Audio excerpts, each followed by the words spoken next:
NCERT review series के अंतर्गत आज चैप्टर 3 हमारी बदलती पृथ्वी, NCERT क्लास 7 ज्योग्राफी हिंदी। इस चैप्टर के अंतर्गत हमको पृथ्वी की आंतरिक जो गतियां हैं और जो अंतर्जनित बल हैं और जो बहिर्जनित बल हैं उनके माध्यम से होने वाले निर्माण और विनाश के कॉन्सेप्ट्स के बारे में जानने को मिलेगा। ये चैप्टर हमारे लिए इसलिए इम्पोर्टेंट हो जाता है क्योंकि कई बार कॉन्सेप्ट की जानकारी न होने के कारण हमारे फैक्चुअल क्वेश्चन तमाम सारे गलत हो जाते हैं। तो इस चैप्टर को मैं यहाँ से स्टार्ट कर रहा हूँ। स्थलमंडल अनेक प्लेटों में विभाजित है जिन्हें हम स्थलमंडलीय प्लेट कहते हैं। आपको यह जानकर के आश्चर्य होगा कि ये प्लेट हमेशा धीमी गति से चारों तरफ घूमती रहती हैं, प्रत्येक वर्ष केवल कुछ मिलीमीटर के लगभग। पृथ्वी के अंदर पिघले हुए मैग्मा में होने वाली गति के कारण ऐसा होता है। पृथ्वी के अंदर पिघलता हुआ मैग्मा एक वृत्तीय रूप में घूमता रहता है। ये एक बहुत इंपॉर्टेंट फैक्ट है हमारे जानने के लिए भी और परीक्षा की दृष्टि से भी कि यह तो हम सब लोग जानते हैं कि पृथ्वी की जो 7 बड़ी प्लेटें हैं और जो छोटी बड़ी जो कुल मिलाकर के जितनी भी प्लेटें हैं उन सब में गति होती रहती है, ये हम सबको पता है। लेकिन उसमें गति किस लिए होती है, उसका रीज़न होता है पृथ्वी के अंदर भीतर पिघला हुआ मैग्मा। तो जो पिघला हुआ मैग्मा है वो हमेशा वृत्तीय गति में घूमा करता है। इसी कारण से जो तमाम सारी ये बड़ी प्लेटें हैं, छोटी प्लेटें, उनमें गति होती रहती है। जो बल पृथ्वी के आंतरिक भाग में घटित होते हैं उन्हें अंतर्जनित बल यानी कि एंडोजेनिक फोर्स, और जो बल पृथ्वी की सतह पर उत्पन्न होते हैं उन्हें बहिर्जनित बल अर्थात एक्सोजेनिक फोर्स कहते हैं। अब हम यदि एक लिस्ट यहाँ पर दी गई है तो अंतर्जनित बल कभी कभी आकस्मिक गति उत्पन्न करते हैं तो कभी धीमी गति उत्पन्न करते हैं। भूकंप एवं ज्वालामुखी जैसी आकस्मिक गति के कारण पृथ्वी की सतह पर अत्यधिक हानि होती है। एक यहाँ पे टेबल बनाई गई, इस टेबल को अगर हम समझ लेंगे तो हमें पृथ्वी की गतियों के बारे में बहुत अच्छे से समझ में आ जाएगा। देखिए पृथ्वी की गतियाँ मुख्य रूप से 2 प्रकार की हो सकती है। एक हो सकता है अंतर्जनित बल अर्थात जो पृथ्वी के अंदर की गतियाँ, दूसरा है बहिर्जनित बल अर्थात जो पृथ्वी की बाहर की गतियाँ। अंतर्जनित बल मुख्य रूप से 2 प्रकार से हो सकता है। एक हो सकता है पटल विरूपण बल, दूसरा हो सकता है आकस्मिक बल। पटल विरूपण बल का सबसे बढ़िया उदाहरण मैं अगर आपको बताना चाहूँ तो आपका हिमालय पर्वत। इसको आप जब पढ़ते होंगे जियोग्राफी में तो पता चलता है हिमालय क्या है, एक वलित पर्वत है अर्थात पृथ्वी में वलन पड़ने के कारण जो है हिमालय क्या है, ऊंचा उठ गया है, तिथि सागर ऊंचा उठ गया है और हिमालय का निर्माण हो गया। तो जो पटल विरूप, अगर कभी गहराई में चले जाए, अगर आप यूपीएससी में जाएं तो इसका रीजन क्या हो सकता है, ऑप्शन में आपको पटल विरूपण बल वहाँ पे ऑप्शन में मिले। ये बल किस प्रकार का बल होता है, तो ये पर्वत निर्माणकारी बल होता है। तो जो पटल विरूपण बल है इसके कारण पर्वत का निर्माण होता है। अंतर्जलित बलों में अगर हम आकस्मिक बल की बात करें तो 3 प्रकार का है और तीनों ही बहुत ज़्यादा विनाशकारी होते हैं, जिसमें पहला है भूकंप, बहुत विनाश करता है। ज्वालामुखी, इससे भी जन और धन दोनों की बहुत हानि होती है। तीसरा है भूस्खलन, इससे खासतौर से जन की तो कमी हानि होती है लेकिन धन की बहुत ज़्यादा हानि होती है क्योंकि तमाम सारी सड़कें और जो निर्माण होते हैं वो सारे के सारे निर्माण ध्वस्त हो जाते हैं। बहिर्जनित बल की अगर हम बात करें तो यहाँ पर अपर्दन है और निक्षेपण है। तो ये अपर्दन तो नुकसानदेह है लेकिन निक्षेपण कई बार हमारे लिए फायदेमंद भी होता है। तो जैसे नदी का बहता जल, अब ये अपने साथ अवसाद लेकर के आता है तो ये क्या करता है, खादर मिट्टी का निर्माण करता है। पवन है तो पवन से हम पवन ऊर्जा और तमाम सारी चीज़ें, तो ये कम से कम ये है कि इनसे हमारे लिए थोड़ा सा लाभ भी है। समुद्री तरंग है, हिमनद है, तो ये जो है ये क्या है, पृथ्वी के बहिर्जनित बल हैं। अब इस चैप्टर में यदि हम आगे बढ़ते हुए देखें तो ज्वालामुखी के बारे में यहाँ पे विस्तार पूर्वक इस चित्र में समझाया गया कि ज्वालामुखी किस प्रकार से काम करती है। पृथ्वी की सतहों के बारे में हम पिछले चैप्टर में देख चुके हैं। हम पृथ्वी की आंतरिक संरचना में जहाँ पर हम देख चुके हैं कि परपटी होता है, फिर उसके बाद में मेंटल होता है, फिर उसके बाद में क्या होता है तो क्रोड होता है। तो यहाँ पे अगर हम देखें तो जो मेंटल सीमा है और जो परपटी है, यहाँ पर देखिए चित्र में दिखाया गया सबसे नीचे मेंटल सीमा में क्या होता है, जो लावा होता है वो किसके रूप में भरा हुआ होता है, तरल के रूप में भरा हुआ होता है। परपटी के माध्यम से फिर वो क्या करता है, कभी अगर उसको रास्ता मिल जाता है तो वो निकल करके बाहर आ जाता है। तो यहाँ पे इस चीज़ को दिखाया गया। ज्वालामुखी भूपरपटी पर खुला हुआ एक ऐसा छिद्र होता है जिससे पिघले हुए पदार्थ अचानक से निकलते हैं। तो ये हो गई ज्वालामुखी की बात। अब भूपरपटी के नीचे वह स्थान जहाँ कंपन का आरंभ होता है, ये क्वेश्चन नहीं ज़्यादा, तो जहाँ तक मेरी याददाश्त से मैंने प्रीवियस ईयर में देखा है अलग अलग परीक्षाओं में 10 से 12 बार यह प्रश्न पूछा गया है। भूपरपटी के नीचे वह स्थान जहाँ कंपन आरंभ होता है उद्गम केंद्र कहलाता है। उद्गम केंद्र के भूसतह के उसके आरंभ वाले स्थान को क्या कहते हैं, अधिकेंद्र कहते हैं। यह प्रश्न कई बार पूछा गया कि जो भूकंप आता है तो भूकंप की जो मुख्य सतह होती है जहाँ पर वो भूकंप आया हुआ होता है उसको क्या कहते हैं, उसको कहते हैं भूकंप अधिकेंद्र। जहाँ पर आता है भूकंप अर्थात पृथ्वी की निचली सतह में जहाँ पर आता है उसको क्या बोलते हैं, उद्गम केंद्र। और उसी निचली सतह के ऊपर के बिंदु को हम क्या बोलते हैं, जो पृथ्वी पर जो बिंदु होता है उसको क्या बोलते हैं, भूकंप अधिकेंद्र बोलते हैं। देखिए यहाँ पर एक इस चित्र के माध्यम से दिखाया भी गया है कि भूकंप है तो ये भूकंप, ये देखिए अब चित्र क्लियर हो गया। ये यहाँ पर भूकंप अगर ये पृथ्वी में यहाँ पर आया हुआ है तो ये क्या है, इसका उद्गम केंद्र है। परंतु इसका जो ऊपरी बिंदु है, जो पृथ्वी की सतह का बिंदु है, इसको क्या बोलते हैं, भूकंप अधिकेंद्र बोलते हैं। तो यह जो भूकंप अधिकेंद्र है, भूकंपी तरंगें मुख्य रूप से 3 प्रकार की हो सकती हैं। पी तरंगे होती हैं, एस तरंगे होती हैं और एल तरंगे होती हैं। जिसमें पी तरंगे कैसी होती हैं, अनुदैर्ध्य होती हैं।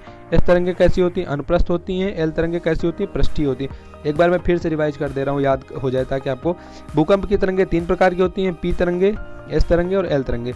पी तरंगे अनुदैर्ध्य तरंगे होती हैं, एस तरंगे अनुप्रस्थ तरंगे होती हैं, एल तरंगे पृष्ठीय तरंगे होती हैं। पी तरंगे अनुदैर्ध्य, एस तरंगे अनुप्रस्थ, एल तरंगे पृष्ठीय। इन तरंगों के गुणधर्म का विस्तृत से ज्ञात करने का प्रयास कीजिए। तो इसके बारे में अगर डिटेल जानकारी चाहिए तो आप दूसरी पुस्तकों की सहायता ले सकते हैं।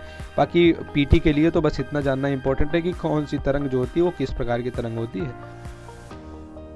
अब भूकंप किससे नापा जाता है, हाँ यहाँ पे ये चीज़ देख लेते हैं हम। तो जैसे भूकंप लेखी कहते हैं, भूकंप मापक जो यंत्र होता है उसे क्या कहते हैं, भूकंप लेखी कहते हैं। भूकंप की तीव्रता किस पर मापी जाती है, तो रिक्टर स्केल पर मापी जाती है। तो भूकंप की तीव्रता किससे मापी जाती है, रिक्टर स्केल पर नापी जाती है।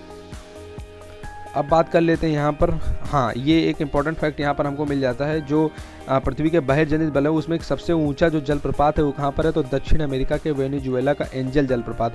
एंजल जलप्रपात क्या है, दुनिया का सबसे ऊंचा जलप्रपात है। सबसे ऊंचा जलप्रपात कहाँ पर है, दक्षिण अमेरिका में। कहाँ पर है, वेनेजुएला के कहाँ पर, एंजल जलप्रपात है। तो ये कहाँ पर है, दक्षिण अमेरिका में। अन्य जलप्रपातों की अगर हम बात करें तो उत्तरी अमेरिका के कनाडा तथा संयुक्त राज्य अमेरिका की सीमा पर कौन सा है, नियाग्रा फॉल, नियाग्रा जलप्रपात। अफ्रीका के जाम्बिया एवं जिम्बाब्वे की सीमा पर क्या है, विक्टोरिया जलप्रपात है। विक्टोरिया झील से हमने देखा था कि क्या कौन सी नदी निकलती, तो नील नदी निकलती है। व्हाइट नील और ब्लू नील मिल करके फिर नील नदी का निर्माण करते हैं। वो चैप्टर में जब वो चीज़ आएगी तो वो भी देखेंगे, बहुत इंपॉर्टेंट है। कल मैं उसको देख रहा था, एनसीईआरटी में ही उसके बारे में उल्लेख किया गया है। एक क्वेश्चन और बहुत पूछा जाता है कि यहाँ पे ये इसको पढ़ ही लेते हैं, इसमें काफ़ी सारे अच्छे फैक्ट मिल जाएंगे। जब नदी मैदानी क्षेत्र में प्रवेश करती है तो वह मोड़दार मार्ग पर बहने लगती है। देखिए जहाँ तक नदी ककरीले पथरीले इलाकों में बहती है वहाँ तक नदी बिल्कुल जिधर जिधर ककरीले पथरीले रास्ते मिलते वहाँ बहती चली जाती है। लेकिन जैसे ही नदी का क्या होता है कि जैसे ही नदी मैदानी भाग में प्रवेश करती है उसकी चल कैसी हो जाती है, वो विसर्प लेते हुए चलती है, ऐसे ऐसे ऐसे चलना स्टार्ट कर देती है। इस तरीके से विसर्प लेकर के चलती है। तो नदी जो ऐसे मोड़दार मार्ग से चलती है, इन्हीं मोड़ों को क्या कहा जाता है, विसर्प कहा जाता है। इसके बाद विसर्पों के किनारे पर लगातार अपरदन और निक्षेपण शुरू हो जाता है। विसर्प लूप के सिरे निकट आते हैं। समय समय पर विसर्प लूप नदी से कट जाते हैं और एक अलग झील बनाते हैं जिसे चाप झील, इसे छाणन झील भी कहा जाता है। देखिए होता क्या है, जैसे नदी कभी कभी ऐसे ऐसे बहते हुए चली जा रही है, कभी क्या हुआ यहाँ पर बहुत अधिक अवसाद इकट्ठा हो गया। तो बहुत अधिक अवसाद के कारण क्या होता है, ये हिस्सा इस हिस्सा नदी का ये कट गया और नदी यहाँ से सीधे बहने लगी जुड़ करके। तो जो ये हिस्से में जो यहाँ पर जल भराव बाकी रह जाता है इसे हम क्या कहते हैं, इसे ही चाप झील कहा जाता है। कभी कभी नदी अपने तटों से बाहर बहने लगती है, फलस्वरूप निकटवर्ती क्षेत्रों में बाढ़ आ जाती है। बाढ़ के कारण नदी के तटों पर निकटवर्ती क्षेत्रों में महीन मिट्टी एवं अन्य पदार्थों का निक्षेपण होता है। ऐसी मिट्टी पदार्थ को अवसाद कहते हैं। इससे समतल उपजाऊ बाढ़कृत मैदान का निर्माण होता है। नदी के उत्तरी तटों को तटबंध कहते हैं। समुद्र तक पहुंचते पहुंचते नदी का प्रवाह धीमा हो जाता है और नदी क्या होती है, अनेक भागों में विभाजित हो जाती है। जिससे क्या होता है कि इससे जो इसके अनेक भागों में बढ़ जाती है, इसे क्या कहते हैं, वितरिका कहते हैं। यहाँ पर नदी इतनी धीमी हो जाती है कि अपने साथ लाए गए मलबे का निक्षेपण करती है। प्रत्येक वितरिका अपने मुहाने का निर्माण करती है। इन मुहाने के अवसादों के संग्रह को क्या कहते हैं, डेल्टा कहते हैं। एक डेल्टा बहुत इंपॉर्टेंट है, वो चीज़ बताने के लिए इतना पढ़ना पड़ा। गंगा और ब्रह्मपुत्र का डेल्टा जो भारत और बांग्लादेश में उड़ीसा, पश्चिम बंगाल और बांग्लादेश में बनता है, जिसको हम सुंदरबन डेल्टा के नाम से जानते हैं। तो वो डेल्टा गंगा ब्रह्मपुत्र का हमारे लिए इम्पोर्टेंट हो जाता है। फिर समुद्री तरंग के कुछ कार्य हैं, जैसे कि तटीय मेहराब, स्टैक, समुद्री गुफा, ये सब क्या होता है, ये सब समुद्री तरंग के माध्यम से बनते हैं। जो जल आता है समुद्र का बार बार ठोकर मारता है। हिमनद के क्या कार्य हैं, अगर हम हिमनद के कार्यों की बात करें यहाँ पर, तो हिमनद क्या होते हैं, हिमनद होते क्या हमारे लिए ये इंपॉर्टेंट है। हिमनद अथवा हिमानी क्या होते हैं, बर्फ की नदियाँ होते हैं और ये बर्फ धीरे धीरे पिघलती रहती है और इससे क्या होता है, नदियों का निर्माण होता रहता है। पवन के कार्य क्या क्या है, तो पवन भी जो है क्या करती है, बालू के कणों का क्या करती है, निक्षेप करती है। इन्हें बालू टिब्बा कहते हैं। ठीक है, एक क्वेश्चन, हाँ ये इंपॉर्टेंट है, ये पिछली बार एक ऑप्शन में भी आया था और मेरा ये प्रश्न मुझे लग रहा है मैंने जब सॉल्व किया था तो मेरा गलत भी हो गया था।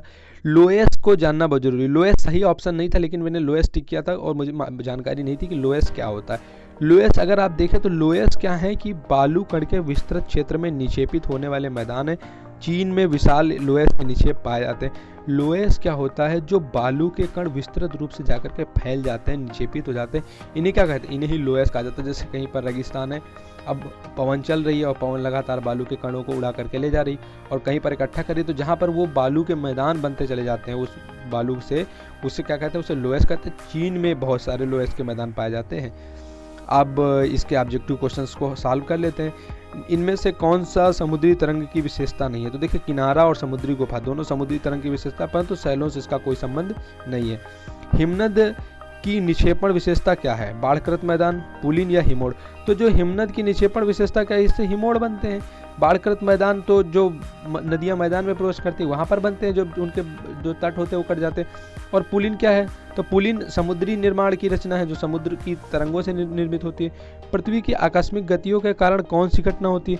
तो पृथ्वी की आकस्मिक गतियों के कारण यदि हम विशेष रूप से देखें तो ज्वालामुखी वलन दोनों घटनाएं किससे होती हैं? पृथ्वी की आकस्मिक गतियों के कारण होती है। लेकिन बाढ़कृत मैदान का इससे कोई संबंध नहीं है। छत्रक सेल कहाँ पर पाई जाती है? तो छत्रक सेल का मतलब होता है यदि कोई सेल ऊंची से बनी हुई है और पवन लगातार इसको ऐसे ऐसे काटती रहती है, तो अंत में क्या होता है कि नीचे का सिरा बहुत सकरा हो जाता है, किंतु ऊपर का सिरा क्या होता है, चौड़ा का चौड़ा बना रहता है। इसे छत्रक सेल कहा जाता है। ये स्थिति कहाँ पर होती है? तो ये रेगिस्तान में होती है। चाप झील कहाँ पर पाई जाती है? तो चाप झील ना तो हिमनद में पाई जाती है, ना तो रेगिस्तान में। कहाँ पर पाई जाती है? नदी घाटी में पाई जाती है। जैसे मैंने आपको बताया था कि छाणन झील, तो ये जो छूट जाती है इसे क्या कहते हैं? चाप झील हम कहते हैं। अब कुछ मैचिंग वर्ड्स हैं, उन्हें देख लेते हैं। हिमनद क्या होता है? देखिए यहाँ पर वही क्वेश्चन मिल गया जो हमने वहाँ देखा था। हिमनद क्या होता है? तो बर्फ की नदी होता है।